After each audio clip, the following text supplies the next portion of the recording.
Carmelitis florigera, splendor cieli.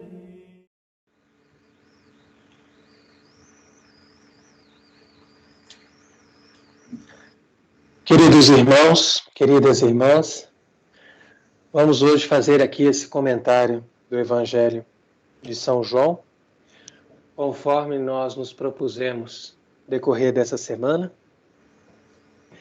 e também o comentário do Salmo que acompanha essa meditação. Então nós temos que entender, conforme eu já expliquei naquele comentário de ontem, que o tempo da paixão é focado nos sofrimentos morais de Cristo. Hoje em dia, na liturgia moderna, foi abolido o tempo da paixão. E da Quaresma nós caímos diretamente na Semana Santa. Ou seja, ficou faltando, essa semana que faz essa ligação entre a Quaresma e a Semana Santa, que é também chamada Tempo da Paixão, mas totalmente concentrada na dimensão dos sofrimentos de Cristo propriamente ditos, ou seja, aqueles que ele sofreu na cruz, sofrimentos físicos. Enquanto que, de uma forma muito evidente, a doutrina e a noção que dela nós extraímos a respeito dos sofrimentos morais de Cristo nos deixam um vazio nesse aspecto na espiritualidade da igreja. E qual é a consequência do vazio, ou seja, desta falta de darmos às pessoas a consciência dos sofrimentos morais de Cristo? Ora, a consequência direta disso é a falta de espírito combativo. E não é à toa que na dimensão do modelo de igreja feito pelo Concílio Vaticano II, nessa dimensão de modelo da igreja, falta o espírito combativo. Por quê? Porque essa é uma igreja artificial, humana, criada para não debater e não lutar contra ninguém. E é exatamente por isso que as de igreja militante, porque não tem sentido você lutar mais contra ninguém, debater contra ninguém. A apologética foi abolida dos seminários e nós não podemos nem sequer discutir com pessoas de outras religiões ou fazer proselitismo, porque isso é uma coisa abolida no contexto da igreja moderna. Você percebe? Então, é a hora que a gente se volta para esse conceito do tempo da paixão e a gente percebe que isso aqui não é só uma liturgia, não é só uma espiritualidade, mas é também uma doutrina. São as passagens do Evangelho de São João, porque nos outros evangelhos também teve alguns debates entre Cristo e os fariseus, mas não na mesma profundidade que São João recolheu no seu evangelho. E na medida em que você entra nessa espiritualidade, nesse conceito dessa doutrina, você se torna consciente que o evangelho é uma luta. O evangelho é algo que entrou no mundo em dimensão de batalha, de contradição. Nós estamos em luta contra o diabo, nós estamos em luta contra o reino do diabo, que nós chamamos de mundo, e nós estamos em luta contra a nossa própria carne. São os nossos três inimigos. Porém, existe também uma luta, um combate, nessa lógica, contra toda mentira, todas as falsas religiões, contra todas as formas de pecado, contra todas as formas de injustiça, contra todas as formas de impugnação da verdade. E é isso que eu vou explicar depois também, porque existe a mentira e existe a impugnação da verdade, é outra coisa. E é essa impugnação da verdade que muitas vezes a gente não percebe. A mentira direta a gente percebe, fala assim, ele está mentindo, ele está falando uma coisa que não existe. Agora, a impugnação da verdade ela é muito mais sutil. Você simplesmente omite. Você simplesmente diz, olha, não vamos falar disso aqui não. Vamos ficar quieto nisso aqui. E isso é grave. Isso aí provoca consequências muito graves. Muito graves. Né? Tanto que São Tomás coloca isso como um dos 5 modelos de pecado contra o Espírito Santo. Aquele pecado que não tem perdão. Então agora imagina, né, o nível de decadência que nós estamos. Então nós vamos agora meditar o Evangelho segundo São João, né, um texto que vem aqui nos nossos ritos, né, nos dias da Quaresma também, agora no domingo, foi uma passagem desse mesmo capítulo, né? E é interessante observar que essas passagens, especificamente aqui essa discussão de Cristo com os judeus, não estão presentes em nenhum dia do ano da liturgia moderna. Então, como que uma passagem do Evangelho pode ser simplesmente excluída da liturgia? Se eles têm leituras para cada dia do ano, imagine, você simplesmente pega quase um capítulo inteiro do Evangelho e diz, não, esse aqui não vai entrar. Né? E são essas passagens, como nós lemos no domingo, né? Que na liturgia antiga ainda está ali, né, presente no domingo da Paixão, e outras passagens que fazem parte dessas discussões, ou seja, no capítulo 5 e também aqui no capítulo 8. Então aqui nós já começamos a entender o que significa impugnação da verdade, impugnação do próprio Evangelho, porque as pessoas sabem que é na missa que as pessoas podem escutar o Evangelho, principalmente numa missa de domingo. Então você tirar um Evangelho tão importante de uma missa de domingo e nem sequer colocá-lo numa missa de semana é algo que dá para notar que existe uma intenção que não é boa.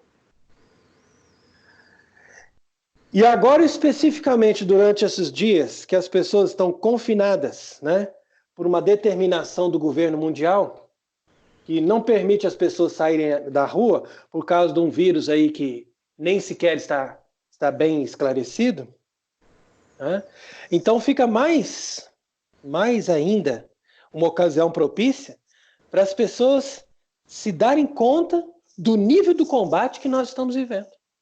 Né? Porque hoje nós nos tornamos escravos desse governo mundial completamente anticristo. Né? E eles, com certeza, propositalmente fizeram tudo isso para evitar que os cristãos tivessem a possibilidade de receber os sacramentos na Quaresma e especificamente agora na Semana Santa. Para eles está sendo pelo menos um deleite ver as igrejas fechadas. Para eles vai ser um deleite agora no domingo de Ramos, né? Ver aquilo tudo parado, tudo silencioso, tudo morto, e não escutar os gritos de triunfo, né? Os cantos de aclamação dizendo Hosana ao filho de Davi, bendito que vem em nome do Senhor, pois esses gritos nesse ano estarão calados, estarão surdos. Né?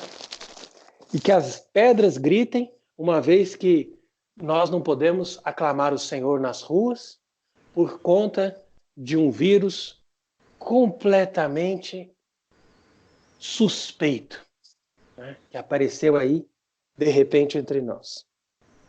Então vocês percebem como nós estamos numa situação difícil.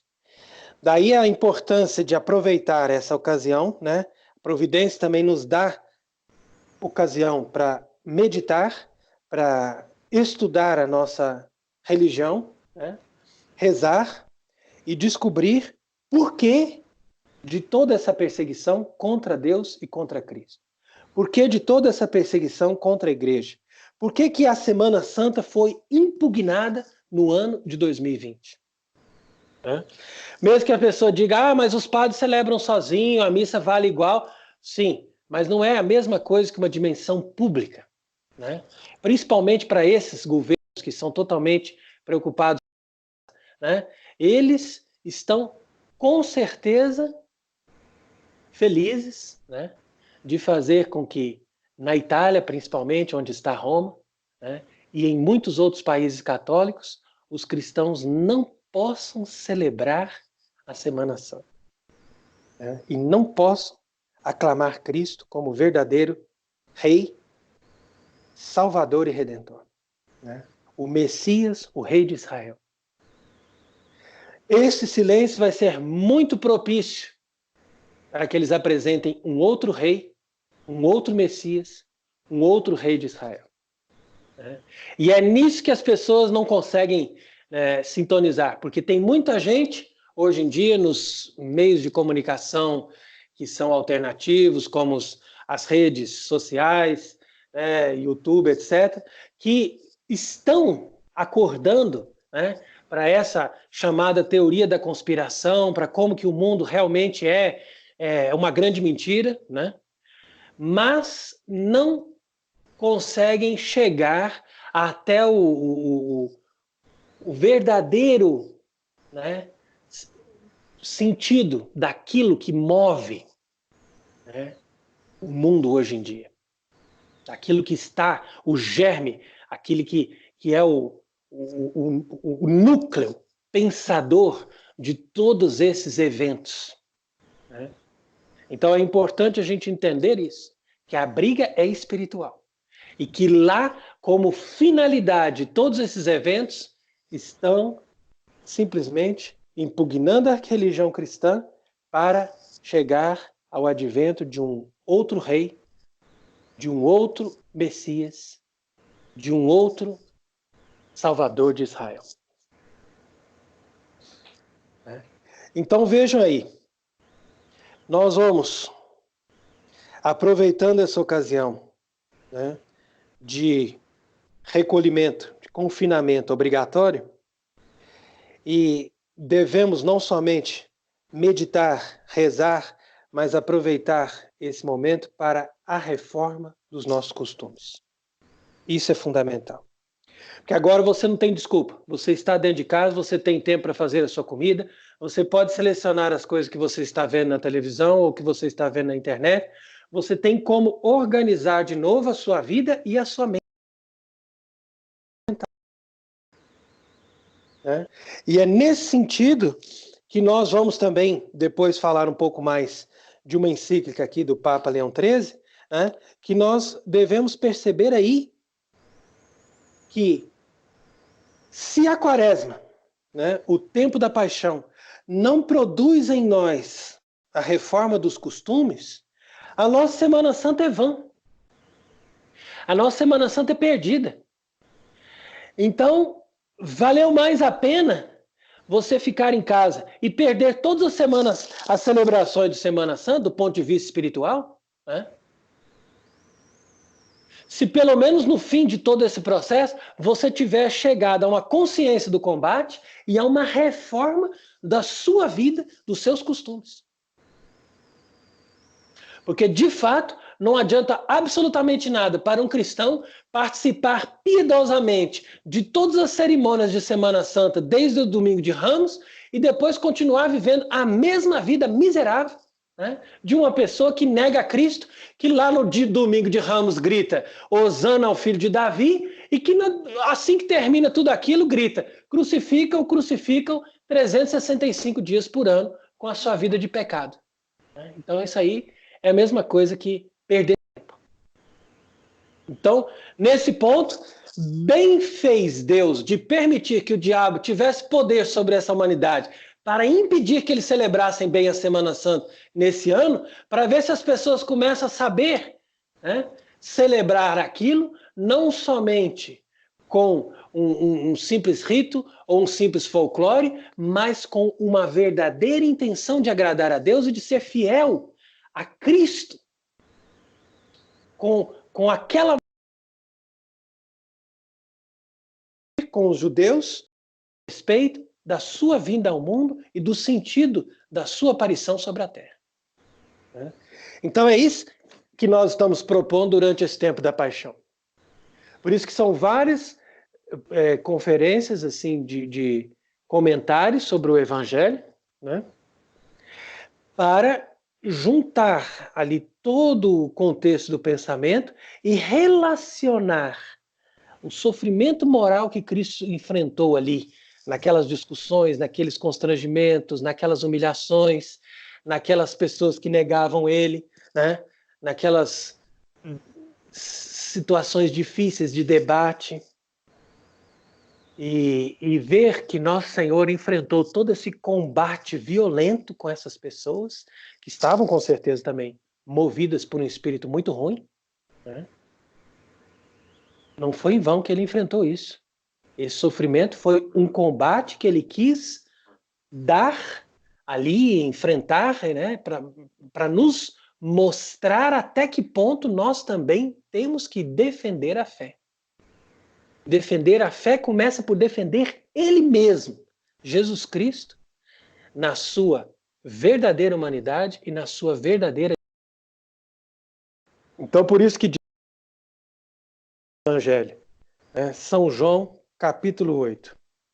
Aí você pega a partir do versículo 28, quando disse Jesus: quando tiveres exaltado o Filho do Homem, sabereis que eu sou. Essa frase aqui é fundamental. Porque eles exaltaram o Filho do Homem na cruz, né? Levantaram ele ali, no Monte Gólgota, né? E aí, por que ele diz, sabereis que eu sou? Porque ali no Gólgota, levantado na cruz, todos puderam saber que ele é o mesmo Deus que falou a Moisés, o mesmo Deus que criou o céu e a terra, o mesmo Deus que chamou Abraão e disse: Abraão, venha para me servir. É ele. Por que a gente conhece que é ele quando ele está exaltado na cruz? Porque ele é capaz de dar um exemplo de amor e de perdão que nenhum ser humano seria capaz na situação que ele esteve. Então ele mostra ali o maior milagre da sua vida terrena foi exatamente o milagre de ter permanecido humilde e paciente nos sofrimentos da cruz, perdoando os seus inimigos. Então ele diz depois, e eu não faço nada por mim mesmo, mas assim como o Pai me ensinou, assim eu falo. E aquele que me enviou está comigo, e ele não me deixará sozinho. Porque eu faço aquilo que lhe agrada, e eu faço isso sempre. Então, desde que ele falou isso, muitos começaram a acreditar nele. Você vê que ali já tinha grande parte das pessoas que acreditavam em o Senhor. Então Jesus disse para esses judeus: se permaneceis na minha palavra, sereis meus discípulos, e conhecereis a verdade, e a verdade vos libertará. Então, por que a verdade nos liberta? Aqui fazemos um pequeno comentário. Porque nós podemos ser escravos de 3 mentiras que o demônio pode jogar sobre nós. A mentira sobre a nossa própria vida, a mentira sobre alguma coisa externa a nós, seja Deus ou seja o mundo, né? Qualquer uma dessas mentiras nos deixa escravo, porque através de uma mentira você vai ser mais facilmente dominado. E pode ser escravo, né, da mentira em relação a algum acontecimento. Ou seja, não somente em relação a alguma coisa que é ontologicamente, mas também alguma coisa que aconteceu ou deixou de acontecer. Então vamos partir dessa noção. Nós temos que conhecer a verdade sobre 3 coisas. Sobre a sua própria vida, você tem que saber a verdade. O que é bom, o que é ruim para a sua própria vida.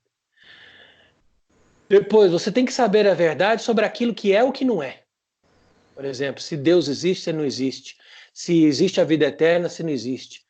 Então, são coisas que são por si mesmas. E você também tem que saber a verdade sobre eventos. Ah, será que isso aconteceu mesmo? Será que foi desse jeito mesmo? Então, isso aí é importante. Através desses três conceitos, dessas três dimensões de verdade, a pessoa pode se escravizar pelo demônio.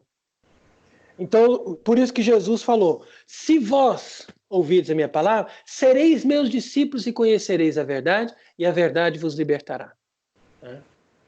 Então, isso daí se dá numa escala muito maior e muito mais completa do que simplesmente conhecer a verdade a respeito do evangelho, né?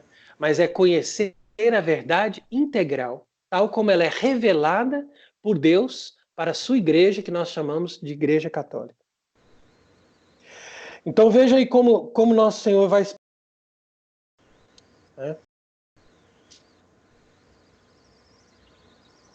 Os judeus responderam: nós somos semente de Abraão e nunca servimos ninguém. Como você pode dizer, seremos livres? E Jesus disse: eu, porém, vos digo, todo que faz pecado é escravo do pecado. E aquele que é escravo não permanece na casa para sempre, mas o filho permanece na casa para sempre. Portanto, se o filho vos libertar, sereis livres. Então veja como o raciocínio de Cristo é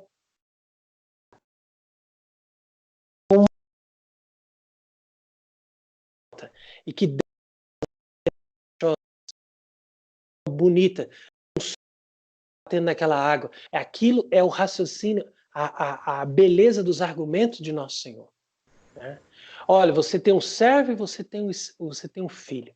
O servo não tem um poder, ele não fica na casa sempre, mas o filho está sempre na casa. O que é estar na casa? Na casa é estar em estado de graça, é estar em comunhão com Deus. É simples. Nosso Senhor está mostrando: a religião não é um cumprimento de leis. A religião é estar em comunhão com uma pessoa. Se você tem acesso ao Filho, você vai estar em comunhão com o Pai. Porque o Filho está sempre na casa. Olha como é bonito isso. E eu sei que sois filhos de Abraão, né? Mas vocês querem me matar. Porque a minha palavra não entra em vocês. Aquilo que eu vi do meu Pai, eu vos dou a conhecer. E vocês fazem aquilo que vocês viram do vosso pai. E aí, nessa hora, Jesus, né, de uma forma sutil, provocou eles. Porque ele falou vosso pai, mas não deixou bem claro quem era o pai deles. E é onde eles responderam: nosso pai é Abraão. Ok. Jesus então diz: mas se o vosso pai é Abraão, vocês deveriam fazer as obras de Abraão. Mas vocês querem me matar, e Abraão não faria isso. Eu sou um homem que vos falei a verdade, e vocês querem me matar, sendo que Abraão não faria isso. Vós, porém, fazeis as obras do vosso pai, insistindo isso. O vosso pai. O orgulho deles. Porque você quer fazer uma pessoa, né, orgulhosa ficar irada, é questionar as suas origens. E aí ele veio com toda a fúria, né? Um deles ali, que estava mais exaltado, falou: ó, nós não somos filhos da fornicação não, viu, rapaz? Nós temos um pai, nosso pai é Deus. Igual muitos hoje em dia se dizem: não, nós todos somos filhos de Deus. Ok, tá bom, você é filho de Deus? Em que sentido você é filho de Deus? Já começa por aí. Como que você pode dizer que você é filho de Deus? Então Jesus diz: se Deus fosse vosso pai, vocês me amariam, porque eu saí de Deus e vim. Eu não vim de mim mesmo, mas Ele que me enviou. E por que vocês não entendem isso? Porque vocês não conseguem entender as minhas palavras. Mas o vosso pai é o diabo, nosso pai. Ele era homicida desde o princípio, e a verdade não permaneceu nele. Porque a verdade não está nele. Uma vez que ele fala a verdade, e ele fala a mentira, e fala daquilo que lhe é próprio. Porque ele é o pai da mentira. Então agora essa frase aí é realmente muito forte, né?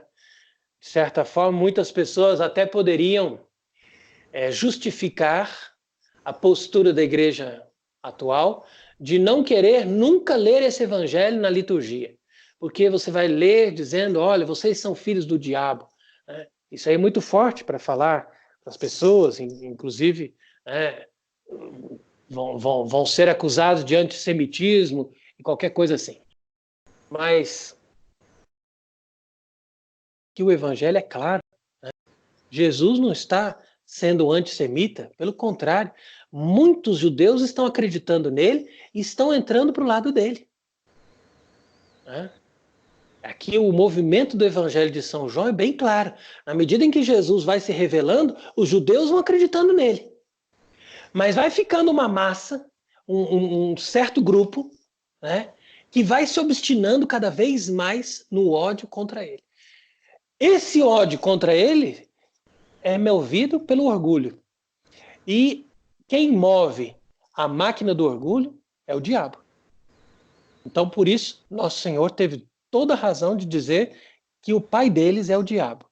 Por quê? Porque eles se apegaram às obras, né, daquilo que o orgulho podia fazer em torno deles, né, se apegaram na estrutura em torno de uma religião, em torno de um nome, em torno de uma tradição, que quer que seja, né? Mas aquilo para eles se tornou mais importante do que se submeter a Deus.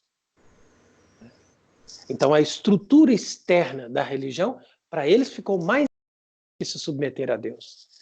E muito mais difícil seria se submeter a um homem, né, que mesmo vendo os sinais que fazia, né, que provavam que ele era Deus, mas continuava sendo um homem. Né? Então isso para eles também foi insuportável. Como era insuportável desde o princípio para Lúcifer se submeter à ideia da encarnação. Quando Deus explicou para os anjos, olha, o meu filho que vocês estão vendo aqui, que é o Senhor da terra, eu vou querer que ele se faça homem. Ele vai se humilhar e vai se fazer semelhante aos homens. Na mesma hora, Satanás deu grito e falou, eu não vou servir. É o grito de Jeremias 2. Eu não vou servir. E é interessante que, na medida em que você vai entendendo o que é um sofrimento moral, né? Sofrimento moral, muitas vezes, ele é muito pior do que um sofrimento físico. Você sofrer na alma, você ser impugnado, você ser humilhado, você ser excluído, você ser separado, você ser excomungado. Isso é muito difícil e Jesus sofreu tudo isso. São sofrimentos morais. E ali nessa passagem do livro de Jeremias também tem esse texto muito interessante que nós lemos na Semana Santa e fala isso, né? Mitamos linho em panemeios. Né? Quer dizer, coloquemos o lenho, coloquemos madeira no pão dele e erradiquemos a presença dele da terra dos vivos. Então, o que significa colocar madeira? Lenho significa a referência da cruz. Né? Então, é uma cruz no pão da pessoa. O pão da pessoa significa aquilo que faz a pessoa ter gosto de viver. E aí você vai lá e coloca lenho, ou seja, torna a vida da pessoa insuportável. Você faz a pessoa ter um sofrimento enorme de continuar vivendo por causa da sua perseguição, da sua oposição, do tanto que você humilha, do tanto que você magoa aquela pessoa. Isso chama-se sofrimento moral. E foi o que aconteceu ali no decorrer desses mistérios todos com Nosso Senhor. Então, continuando o Evangelho, ele vai a argumentar isso, né? Dizendo que ele é o pai da mentira, e ainda diz, olha, eu porém vos digo a verdade e não acreditais em mim. Então, essa é a referência que Nosso Senhor mostra aqui para discutir, né, para entrar nesse debate, né, a verdade e a mentira. Onde está a verdade? Onde está a mentira? E é daí que o Papa Leão XIII desenvolve um pensamento muito interessante na encíclica Exeunte Iam Anno, né, que é esse texto que eu vou citar agora, onde ele mostra o que aconteceu, né,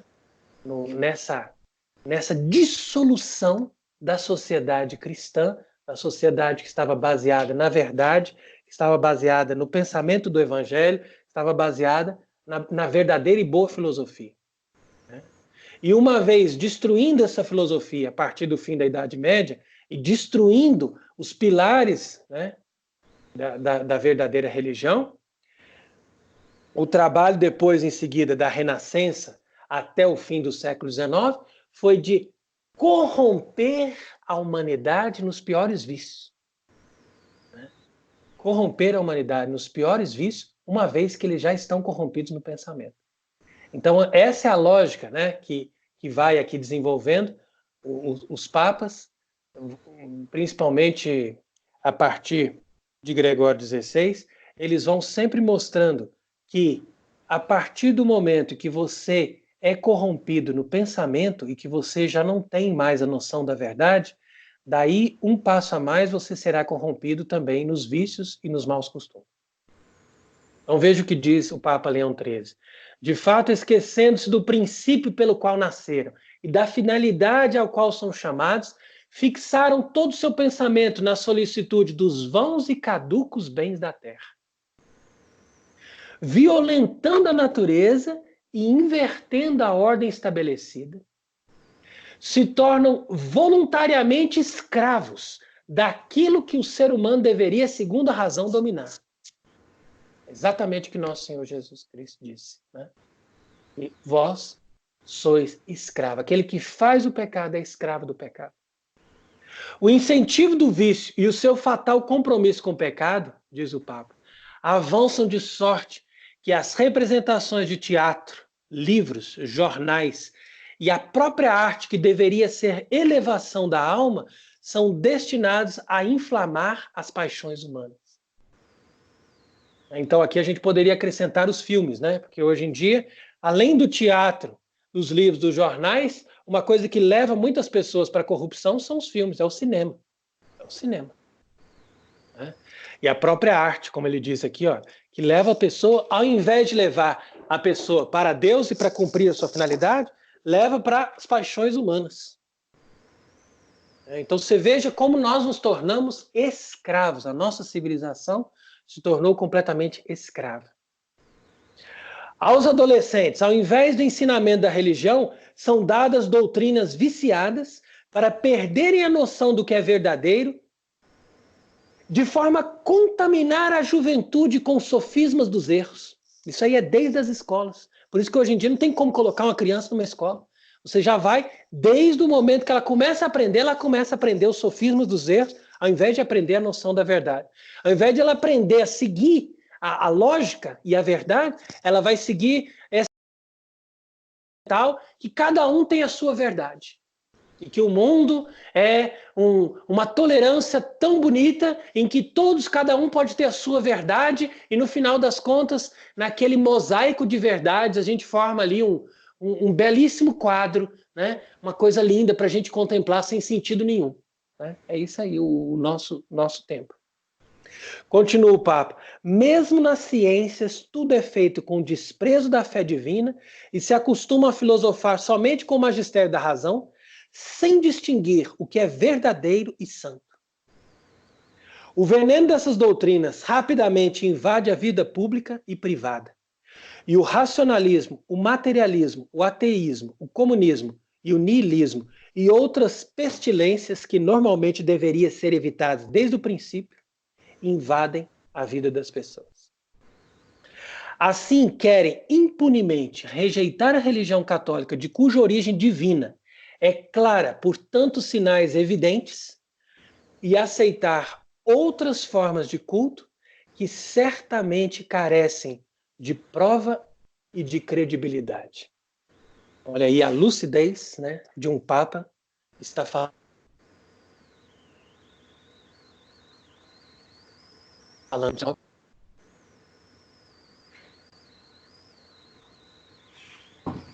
Então, dentro dessa conclusão, é que nós vamos aí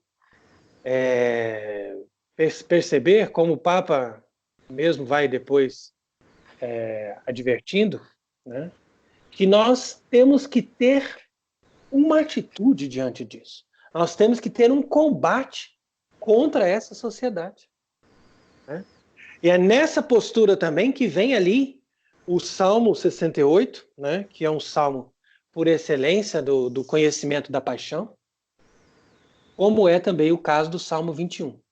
Então isso aí também é muito importante a gente saber. E se você quiser dizer quais são os dois salmos que mais perfeitamente mostram o mistério da paixão, a gente tem que saber que é o Salmo 21 e o Salmo 68. Nós vamos comentar agora o 68, amanhã o 21. Enquanto que na Quaresma, os dois salmos que fazem o pano de fundo de toda a liturgia da Quaresma é justamente o Salmo 50 e o Salmo 90. Né? E para nós agora, o tempo da paixão é o 68 e o 21. Né? Além de muitos outros que falam também da paixão, mas esses dois por excelência. Então veja aí como Nosso Senhor fala, né? Ele mesmo, rezando ao Pai, o Salmo 68, vai dizer: salvai-me, Senhor, porque as águas atingiram até o fundo da minha alma. Então isso daqui é a situação da pessoa que está mergulhada nos vícios. E Nosso Senhor, ele entra, né, em sintonia com o pecador, entra em sintonia com o ser humano perdido, né, para poder arrancá-lo desse poço profundo. Né? Por isso que ele diz, ó, eu estou atolado numa lama profunda e não tem mais substância para os meus pés. Eu estou mergulhado e a tempestade me cobre.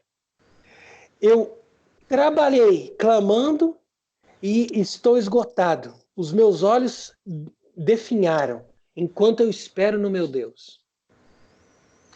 Veja aí, você depois pode meditar mais profundamente o Salmo, né? Mas como ele diz, né? Que estão mais numerosos que os cabelos da minha cabeça aqueles que me odeiam sem motivo. Né? Qui oderunt me gratis. Isso é interessante, né?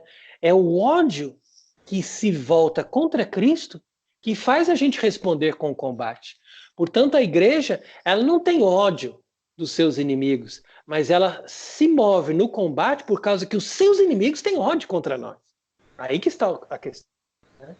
E os que me perseguem, os meus inimigos, injustamente. Né? E aí diz, Deus, vós sabeis a minha insensatez e os meus delitos não vos estão escondidos. Então é interessante como você vê aqui que é Cristo falando, mas ele não tem pecado, né? Mas é como São Paulo explicou na carta aos Romanos, Deus o fez pecado, né? Ou seja, ele não somente assumiu os nossos pecados, mas ele se colocou ali na cruz como o pior dos pecadores, o mais condenado, o que tem todos os delitos do mundo.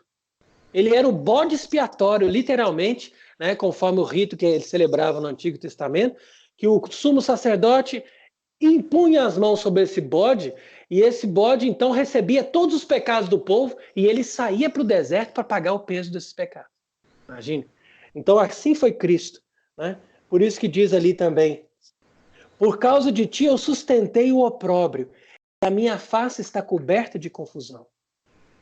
O opróbrio é essa vergonha, né? Ele passou essa vergonha, esse sofrimento moral, né? Violento, por causa que o zelo da vossa casa me consome, e o opróbrio daqueles que te ultrajaram caíram todos sobre mim. Né? Então ele vai dizendo o seu estado, né? A sua humilhação, o quanto ele era zombado por todos eles. E enquanto isso, ele apresentava a Deus a oração. Né? Livra-me, Senhor Deus, daqueles que me as águas. Não me absorvam. Né? Ouve-me, porque é benigna a vossa misericórdia. Não afaste a vossa face da vossa criança. É bonito isso, né? Do vosso puero. Puero tu é a vossa criança. Então ele fala para o pai, é como uma apelação para o pai, olha, não afaste a vossa face da vossa criança. Lembre que eu sou a vossa criança. Né? A pureza dele. Né? Mas, enquanto eu estou atribulado, vem rápido para me socorrer. Né? Vós conheceis os meus opróbrios, a minha confusão. Né? E na tua presença estão todos aqueles que me atribulam. Né? Eu experimentei no meu coração os impropérios e toda a miséria. Então, ali é o que diz respeito ao sofrimento moral. É lá no coração de Jesus que ele sofreu todo esse impropério, todo esse desgosto, todas essas traições, toda essa tristeza, toda essa miséria, né? Toda essa podridão da humanidade. Então, por isso ele vai dizer, né, eles deram para mim como bebida, né, o fel, e na minha sede eles me deram vinagre. Então, isso que se realizou literalmente na cruz, isso já era o desgosto, né? Porque normalmente você serve para uma visita importante um vinho delicioso. E ali eles deram para ele um fel. Eles deram para ele um vinagre. Né? Porque eles rejeitaram o seu Salvador. Rejeitaram aquele que veio com amor para lhes dar a salvação. Então você vai aprofundando no conhecimento do Salmo 68 e ele é impressionante. Né? E aí vai depois lançando as maldições, né, que caem sobre aqueles que fazem isso, né, que negam o nome de Deus.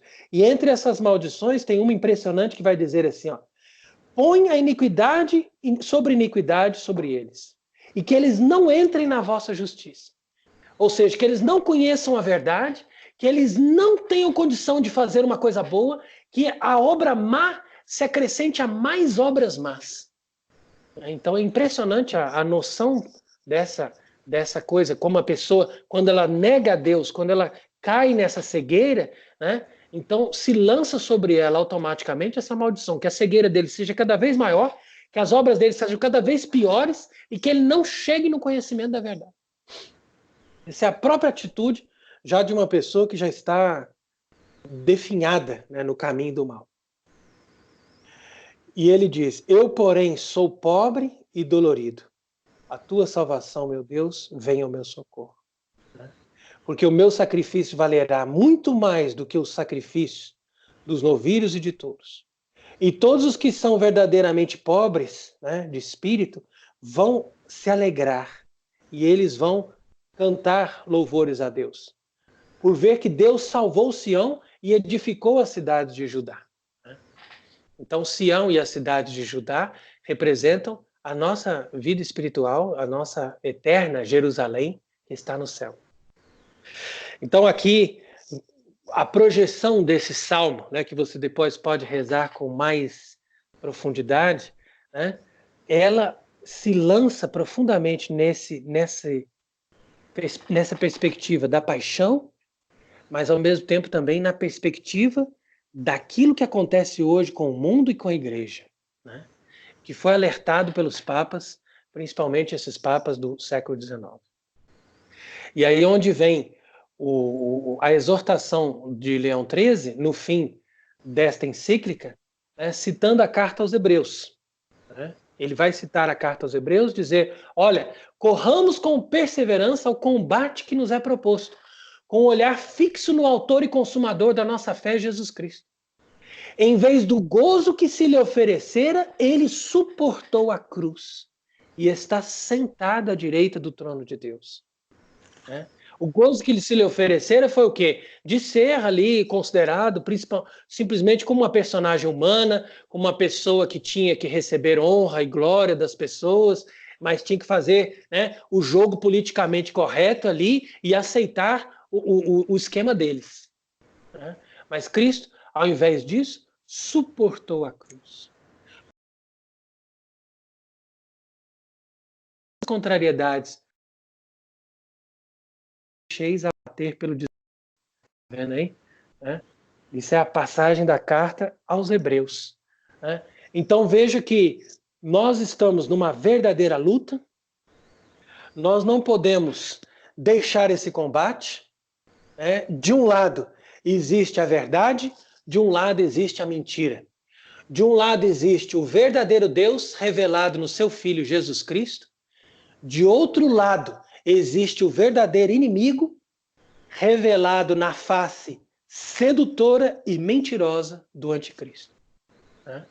E se você é um verdadeiro cristão, se você é um verdadeiro católico batizado, se você é alguém que assumiu no seu coração esse desejo de seguir o seu mestre, o autor e consumador da nossa fé, então não se deixe de cair pelo desânimo, como diz aí na carta aos Hebreus, citada pelo Papa, mas sejamos corajosos no combate da fé até o fim, nessa luta contra o inimigo, suportando não somente as dores físicas ocasionais, somente os sofrimentos morais, para, diante de humilhações, sofrimentos, excomunhões e qualquer tipo de artimanha do inimigo para nos derrotar, nós sejamos vitoriosos por aquele que sustentou o peso da cruz. Porque ele sabe o que é o peso da cruz. E ele, portanto, tem condição de nos dizer: sustenta pelo menos um pouco aquilo de que eu carreguei, que no fim você vai ser vitorioso junto comigo eternamente. Amém.